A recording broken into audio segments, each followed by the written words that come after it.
Secrétariat bureautique et infographie sont ce à quoi s'attelle au quotidien ce jeune entrepreneur. Michael Poumonier allie les tâches d'un secrétaire à celles d'un infographe pour plusieurs raisons.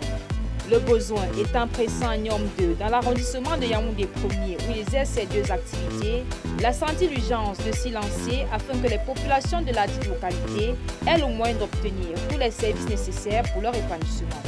Ce qui m'a motivé à me lancer dans ce secteur d'activité, c'est que étant ici, lorsque j'arrivais ici, ce n'est pas cette activité que je menais.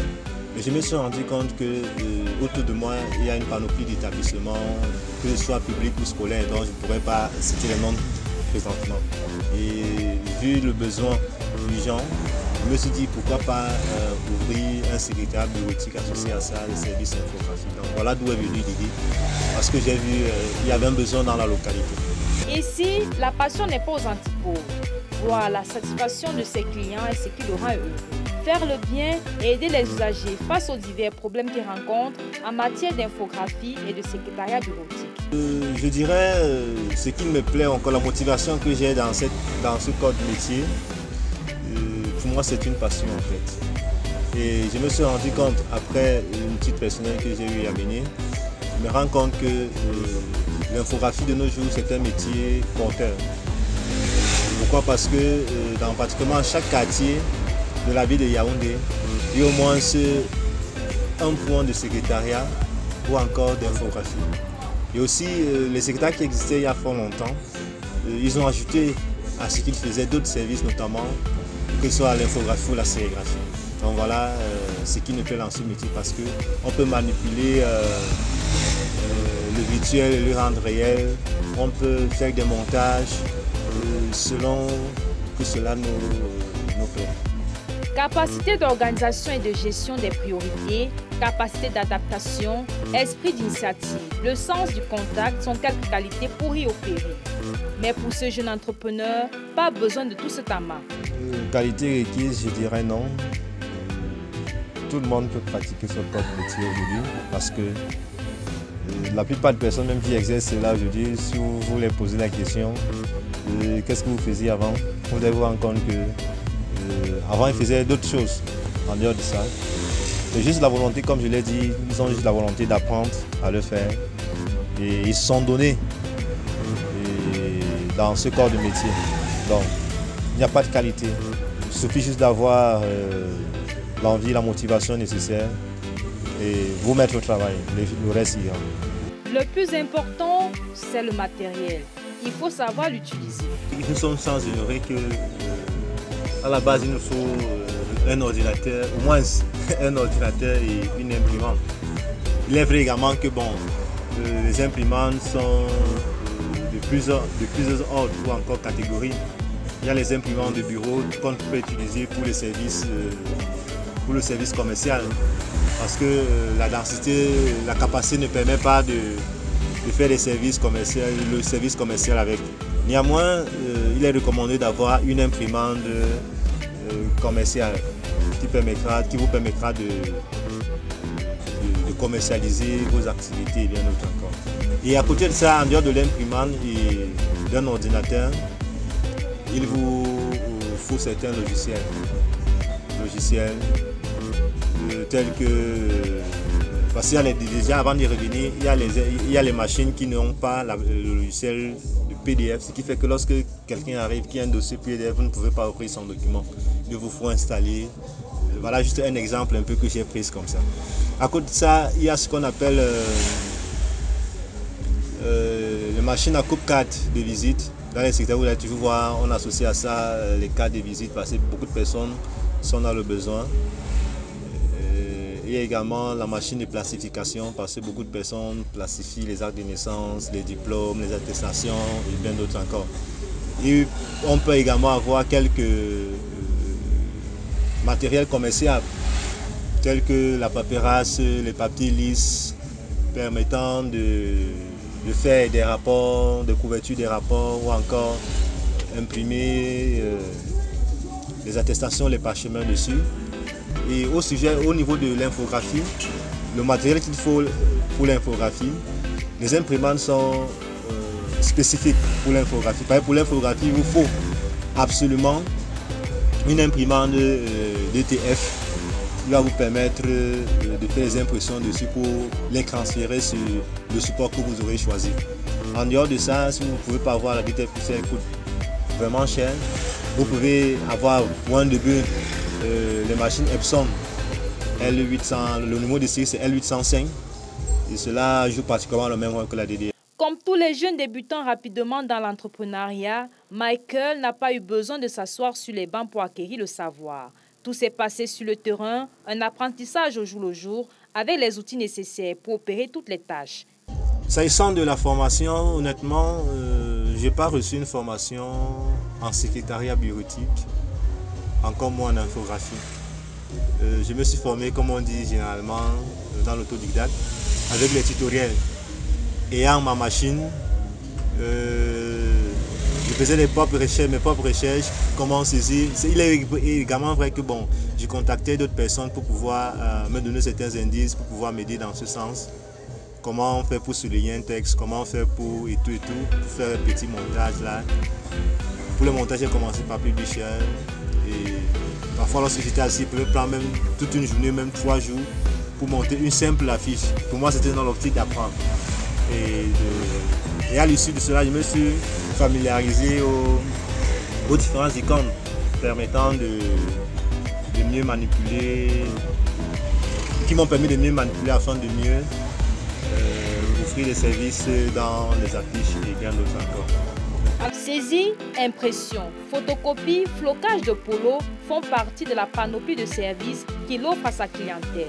À chacun son choix. Ici, plusieurs services, notamment les services en secrétariat, en infographie, en photographie également. Et à côté de ça, j'ai ajouté des formations de base en informatique. Sa grille de programme est mise en évidence dans son modeste local.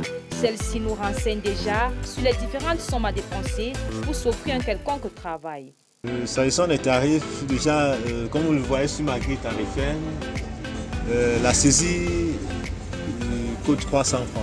Je crois que c'est conventionnel partout. Et les photocopies, on sait que le prix conventionnel, la photocopie, c'est 25 francs. Il est vrai que bon, un client pourrait arriver avec plusieurs documents à photocopier.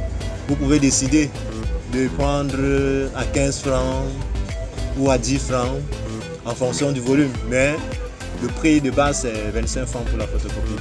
Pour les impressions, il y a 2 prix, notamment 50 francs pour les impressions en noir uniquement et à partir de 100 francs pour les impressions couleur.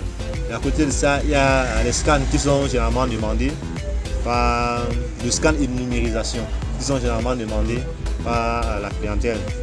Et le scan coûte 300 francs et pour la numération et l'envoi.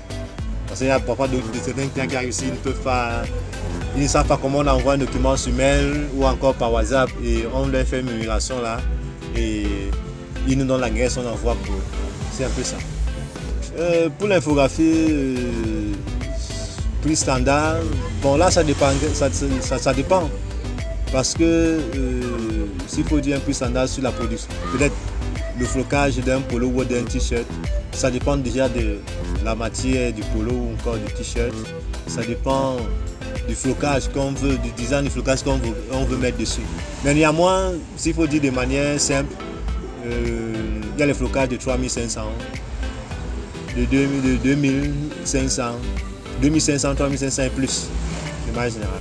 Adhérent très tôt dans ce domaine, il a tout fait d'allier les deux secteurs pour être davantage rentable, car le secrétariat à lui seul ne garantit des bénéfices en fin de journée, de semaine ou encore de mois. En ce qui concerne les retombées financières, que ce soit journalier ou encore hebdomadaire, je dirais cela varie. Comme je l'ai dit, en fonction des périodes d'activité, il pourrait arriver que de manière journalière, on puisse faire un chiffre d'affaires de 5 000 francs, de 10 000 francs, voire même moins, 2 000 francs. Donc ça dépend, le prix ne se passe vraiment standard. Et l'une des choses qui nous avantage un peu, c'est qu'on essaie d'associer autant que possible à notre activité d'autres petites activités voyez un peu. Parce qu'il faut compter absolument sur les copies de 25 francs. Parfois les gens arrivent, lorsque c'est nombreux, c'est beaucoup, ils font à 15 francs, 10 francs. C'est pas vraiment grande chose. Lorsqu'on essaie d'associer certains éléments, on peut se retrouver à 5 000, 2 000, 3 000, 10 000 en fonction de la période. Il en a au quotidien. Aucun mot ne saurait traduire ce qu'il vit. Clients, énergie électrique sont les principaux acteurs de ce court-métrage. Comme difficulté, nous pouvons souligner que les difficultés se présentent sur plusieurs ordres, notamment sur le plan matériel. Il pourrait arriver que le choix du matériel ne puisse pas être de bonne qualité et cela pourrait fragiliser l'appareil en question et l'appareil à son tour n'offrira pas certainement des meilleures impressions sollicitées par le service clientèle. Donc voilà l'une des difficultés à laquelle nous sommes confrontés au quotidien et parfois aussi avec certaines paperasses qui varient en fonction des grammages. Lorsque le grammage est très élevé, ça abîme facilement l'appareil, notamment les tambours de l'appareil. Et cela ne favorise pas une bonne durabilité de cet appareil. Et à ce moment, on pourrait ressentir sur les copies quelques craies, quelques taches. Et les taches et ces craies également évoluent en fonction du temps. C'est-à-dire que demain on peut avoir un trait, aujourd'hui on peut avoir un trait, demain on a 2 craies et après on a une grosse tache. Et par la suite on se rend compte qu'il est nécessaire de changer tout le tambour. Donc voilà l'une des difficultés. L'autre difficulté, c'est notamment lié à la clientèle. Vous savez, il y a parfois des périodes, dans ce corps de métier, il y a parfois des périodes, notamment lorsque ce sont les périodes de classe, c'est plus facile pour nous de pouvoir faire accroître nos rentabilités, notamment pendant la période de rentrée scolaire et aussi pendant la période d'évaluation des enfants. En période de vacances comme ce moment, je dirais c'est la sécheresse. Ce que nous faisons, c'est juste ouvrir pour qu'on ne sente pas qu'on a fermé et essayer de voir associer à ça quelques petites activités, peut-être la vente des bonbons comme ça, ajouter à ça, ce qui nous permettra d'essayer de prendre le taxi, de venir et rentrer. Donc voilà de manière générale les difficultés qu'on rencontre sur le terrain. Aussi l'une des difficultés c'est la lumière, l'énergie. Parfois l'énergie aussi, la tension de l'énergie n'est pas parfois très bonne, ce qui fait qu'on ne peut pas allumer les appareils vu qu'elles sont l'appareil est très fragile, les appareils sont fragiles. Et aussi des coupures d'énergie et tout. Métier porteur permettant aux jeunes de sortir des tas qui minent leur environnement, Michael ne se fait pas prier pour le conseiller à tous ceux qui désirent de se mettre à l'auto-emploi.